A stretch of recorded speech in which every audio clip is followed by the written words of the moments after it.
Bienvenue à vous mes chers pour ce 10e jour dans notre rituel d'action des 12 jours du Bélier.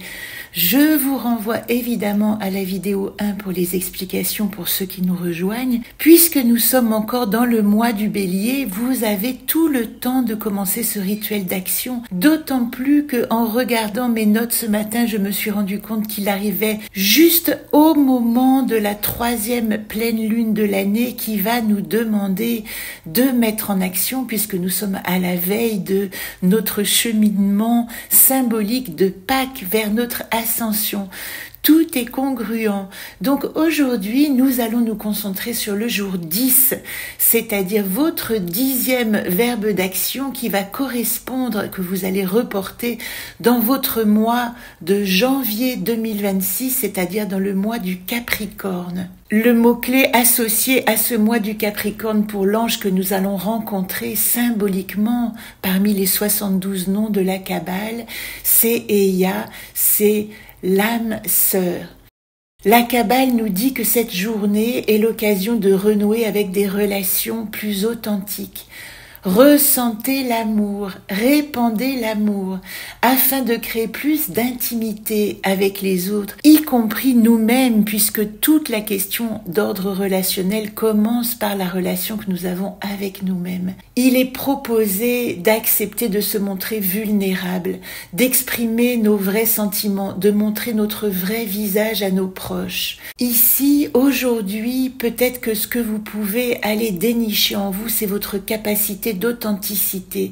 Et au mois de janvier 2026, puisque ce verbe d'action va se reporter à ce mois-là, eh bien vous mettrez en pratique cette capacité à vous montrer vulnérable qui vous rendra aussi plus fort, plus vrai, plus authentique.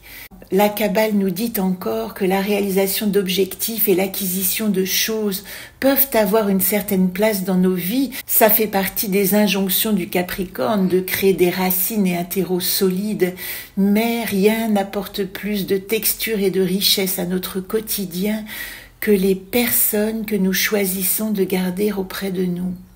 La question est: comment est-ce que je peux être plus ouvert pour être capable de recevoir et de donner plus d'amour aujourd'hui?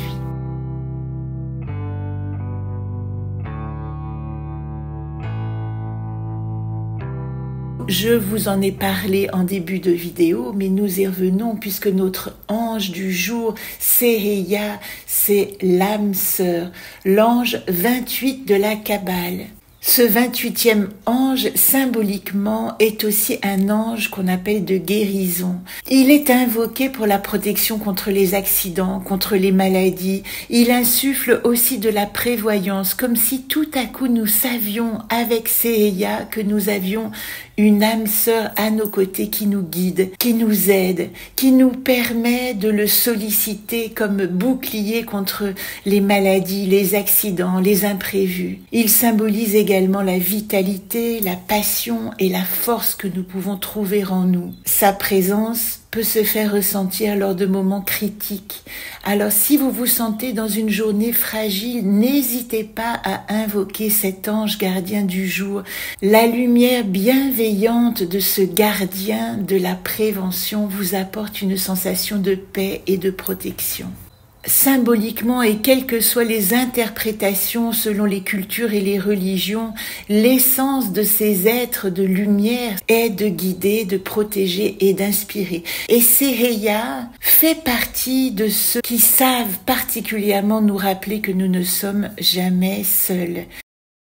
Les 3 lettres hébraïques qui composent son nom sont Shin, Aleph et He.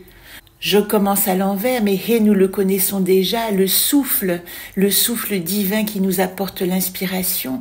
Au milieu, nous avons Aleph qui n'est autre que le commencement. Il y a une invitation dans cette inspiration symbolique à réfléchir à comment nous pouvons commencer un chemin de paix et de guérison. La lettre Shin est la 21e lettre de l'alphabet kabbalistique. Quand vous regardez cette lettre, vous pouvez observer que les 3 dents, puisque Shin est associé aussi à la dent et à la molaire, symbolisent 3 flammes. Elle ressemble aussi au trident de Neptune. Elle est l'arme des dieux. Elle correspond à l'élément feu dans la mesure où elle va activer une puissance et une force de réalisation.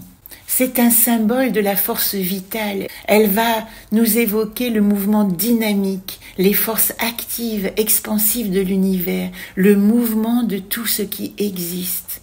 Ainsi, dans l'interprétation de cet ange Seaya, qui est l'ange de l'âme sœur, nous avons Shin, le feu, Aleph, le commencement, et le souffle, qui nous permettent de nous dire que aujourd'hui nous pouvons activer une force vitale vers un renouveau qui va nous inspirer.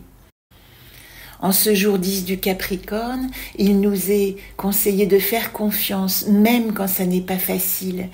Éventuellement de briser quelques-unes de nos anciennes règles. C'est le moment ou jamais de laisser de côté tout ce qui ne sert plus notre devenir.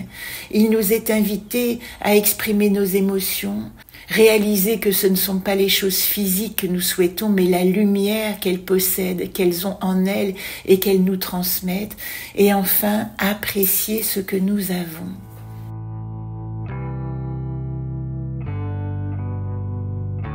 Dans cette journée d'inspiration, puisque nous sommes vraiment appelés à nettoyer et à guérir notre âme, nous avons le tirage de notre anacarte.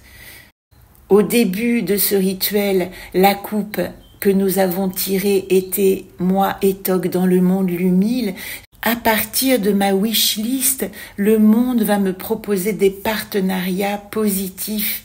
Aujourd'hui, l'anacarte du jour qui s'associe à cette inspiration est la bienheureuse Isolde. Isolde, l'imagination, la créativité. Isolde qui va nous permettre d'inventer ce nouveau monde dans lequel nous sommes des êtres entiers, guéris.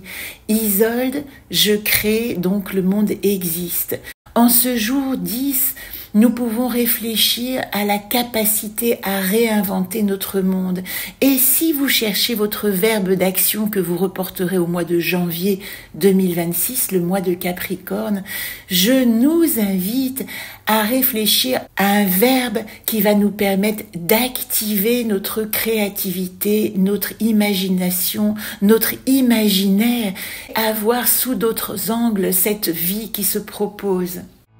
Voilà pour aujourd'hui et je vous donne évidemment rendez-vous demain pour le 11e jour, l'avant-dernier jour de ce rituel d'action des 12 jours du Bélier.